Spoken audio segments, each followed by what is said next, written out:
Hey guys, this is part 2 of my favorite reads for the year of 2016. So if you missed part 1, it has all of my favorite books. So if you missed that, I will leave a link below as well as above so you guys can click over, check those out, and again, feel free to comment with any that you read and loved, or if any of these are on your list. I would just love to hear from you guys. And please thumbs up the video if you guys like these. So these are all the comics that I loved this year. I narrowed it down to 5.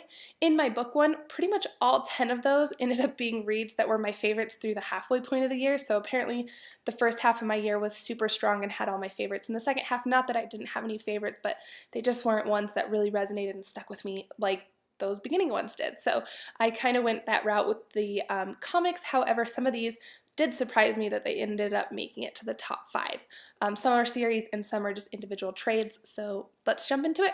The first one I want to share with you guys is one that is just super short and sweet. I also forgot to mention that all of these will have full reviews, and I'm going to link to those below as well, just in case you want a little bit more in depth than what I can give you today. So back to the first one. It's super sweet, it's super short, and it's something that I came across on Facebook and couldn't stop talking about for quite a while. It's called Sappy by Philippa Rice, and it's so cute. It shares everyday relationship stuff that actually happens, not stuff that you think happens or that's portrayed in Hollywood that should be a perfect couple. This is literally everyday mundane things that happen, and what is so cute about being in a long-term relationship or a marriage, and it's just one of the cutest things. And I do have the full review. Like I said, you should check it out because I share a couple of artwork in there too, some of my favorite pieces. It's just adorable. This is a great gift for newlyweds or people who just are really sappy and want a cute little graphic novel type thing. It's so cute. Or anniversaries. I don't even know, but we run, my husband and I do, a wedding photography business, and we actually want to give these to couples because they're just so stinking adorable, and like I said, just really great representation of an everyday relationship. So next up is a series that I absolutely loved. My husband and I read it together, and we got to talk about it and share and bounce ideas what's happening, what do you think is going to happen, and then talk about after you read it oh my gosh, did you see this coming, or whatever. And it was really fun to share it with my husband. And it is Sweet Tooth volume 1 through 6. I ended up giving this whole thing, the whole series overall, a 5-star. Not every single issue got 5 stars. They all got 4 to 5, I believe, but it was so good. And what we do here is we follow our main character, Gus, which is this guy. The world is kind of coming to an end, and normal humans are kind of dying off, and we're getting these hybrid breeds that are coming into the world. So you have people like Gus who have characteristics of animals. So he has antlers. Other people are part pig or whatever that is. And so we end up following them. Gus runs into this guy, and he's telling him, "I'll help you. There's a sanctuary. I'm going to get you there." Turns out to be more of this internment camp type deal, or a test lab where these guys are testing these animals and they're trying to figure out where this came from, what happened. And so this whole thing, you're following this journey, and Gus is trying to get back to where it all began and figure out, like I said, what's happening, how this started, how they can end it, just what's going on. And the whole time through, I thought I had it all figured out. There was an ending that I didn't really see coming, but it left you in a pretty good place, so I was okay with how it ended. But like I said, the art is interesting, the story is pretty good. So we were told that this story is similar a little bit to Walking Dead, not that there's zombies, but kind of post-apocalyptic type deal. So if you like that, definitely pick this up. I don't think these are overly fast-paced, a pretty steady pace, but over the group of them, it was just a fantastic read, and it had both my husband and I really intrigued. So this is one that I do recommend, and the few people that have picked it up after some of the reviews have also said that they really enjoyed it. So that's always good to hear. So if you haven't, I definitely think you should check this out. Next up is another comic series that is completed, and I have also just been raving and raving about, not only for the story but for the artwork. It's just gorgeous. It is Alex and Ada by Jonathan Luna and Sarah Vaughn, and this is volume 1, 2, and 3. So phenomenal. The artwork is by far some of the best work I've ever seen. Jonathan Luna does such a good job with these characters. It's just, they're literally artwork all on their own. It's so beautiful. And the story is a little slower. It's not super fast paced. It's not anything over the top or adventurous or anything like that.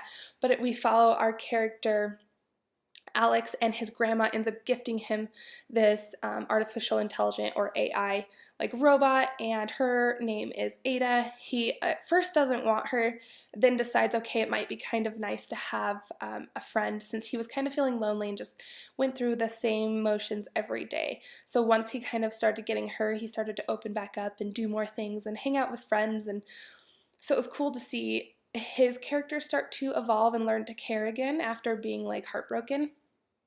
And then we also start to see like him wanting more for Ada. So this whole like sentient like robot thing, and how humans are not totally open to it, and how dangerous these robots can be, and then they end up going on the run, and just all of this stuff.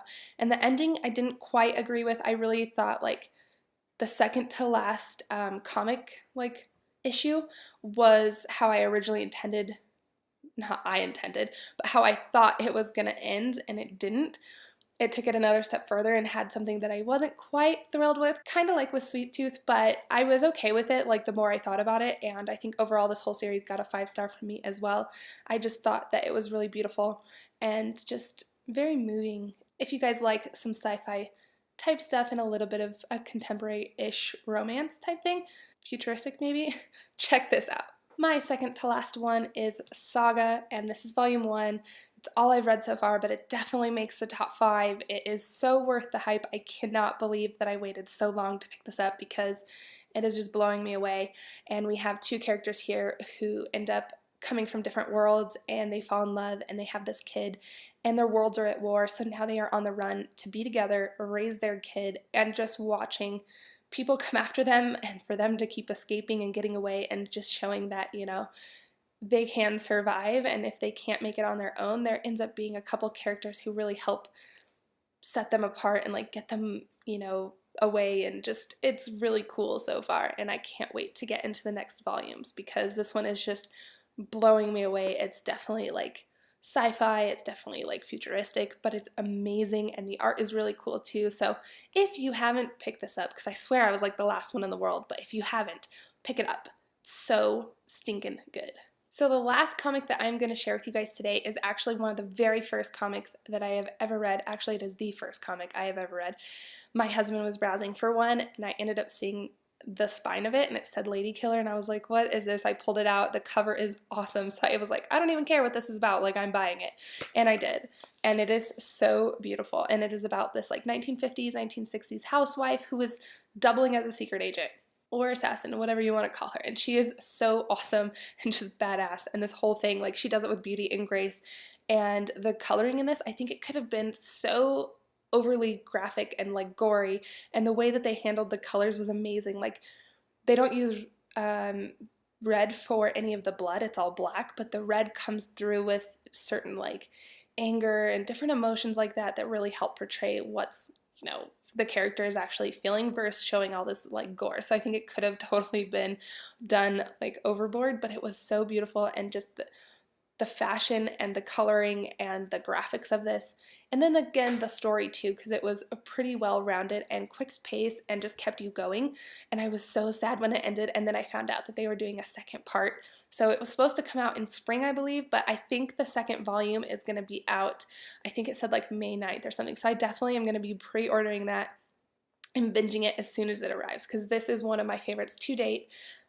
Best thing I've probably ever bought comic-wise, because I just cannot get enough of it. And I've reread this a few times too, like, and I think I'm gonna have to reread it again before the second one comes out, just to make sure I've got my story in line, since it was about a year ago that I purchased this one. So super excited, and just really love this one. And if you guys haven't heard about it, because I feel like it's not very well known, you should definitely pick it up. It's got a super strong character, like female role, and it's just amazing. I cannot talk more highly of this one. So that's Treat back there. She's making her first little YouTube appearance. Usually it's Trick, but she's definitely jumping in. Hi there.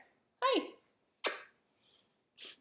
So anyways, I hope you guys enjoyed today's video, and that there wasn't too many blabbling or incoherent thoughts. Like I said, if you guys want all the full reviews, they will be linked down below, so be sure to check those out too, and subscribe for more upcoming reviews. If you guys like this, big thumbs up. Thank you so much for tuning in, and I hope you guys have a good weekend. Bye.